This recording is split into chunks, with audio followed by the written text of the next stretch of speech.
Chapter 26. And the Ziphites came unto Saul to Gibeah, saying, Doth not David hide himself in the hill of Hachilah, which is before Jeshimon? Then Saul arose and went down to the wilderness of Ziph, having 3,000 chosen men of Israel with him, to seek David in the wilderness of Ziph. And Saul pitched in the hill of Hachilah, which is before Jeshimon, by the way.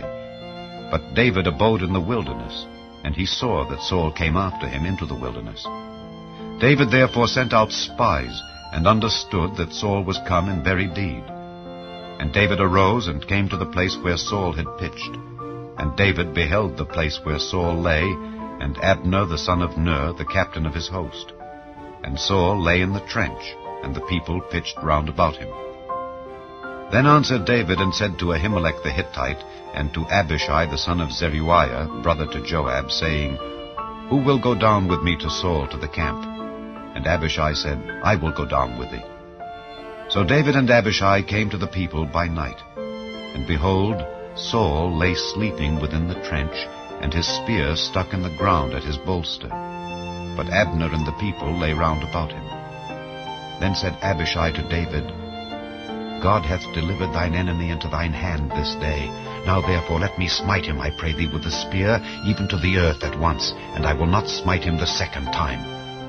And David said to Abishai, Destroy him not. For who can stretch forth his hand against the Lord's anointed, and be guiltless? David said furthermore, As the Lord liveth, the Lord shall smite him. Or his day shall come to die, or he shall descend into battle and perish. The Lord forbid that I should stretch forth mine hand against the Lord's anointed. But I pray thee, take thou now the spear that is at his bolster, and the cruse of water, and let us go. So David took the spear and the cruse of water from Saul's bolster, and they gat them away, and no man saw it, nor knew it, neither awaked, for they were all asleep, because a deep sleep from the Lord was fallen upon them. Then David went over to the other side, and stood on the top of an hill afar off, a great space being between them. And David cried to the people, and to Abner the son of Ner, saying, Answerest thou not, Abner? Then Abner answered and said, Who art thou that criest to the king? And David said to Abner, Art not thou a valiant man? And who is like to thee in Israel? Wherefore then hast thou not kept thy lord the king? For there came one of the people in to destroy the king thy lord. This thing is not good that thou hast done. As the Lord liveth, ye are worthy to die, because ye have not kept your master the Lord's anointed. And now see where the king's spear is, and the cruse of water that was at his bolster. And Saul knew David's voice, and said, Is this thy voice, my son David? And David said, It is my voice, my lord, O king. And he said, Wherefore doth my lord thus pursue after his servant? For what have I done, or what evil is in mine hand? Now therefore I pray thee, let my lord the king hear the words of his servant. If the Lord have stirred thee up against me, let him accept an offering. But if they be the children of men, cursed be they before the Lord. For they have driven me out this day from abiding in the inheritance of the Lord, saying, Go, serve other gods. Now therefore, let not my blood fall to the earth before the face of the Lord.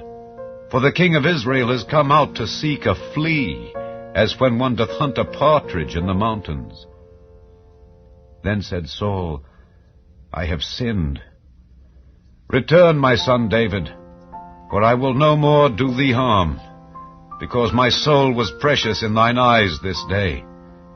Behold, I have played the fool, and have erred exceedingly. And David answered and said, Behold the king's spear, and let one of the young men come over and fetch it. The Lord render to every man his righteousness and his faithfulness. For the Lord delivered thee into my hand today, but I would not stretch forth mine hand against the Lord's anointed. And behold, as thy life was much set by this day in mine eyes, so let my life be much set by in the eyes of the Lord, and let him deliver me out of all tribulation. Then Saul said to David, Blessed be thou, my son David. Thou shalt both do great things, and also shalt still prevail. So David went on his way, and Saul returned to his place.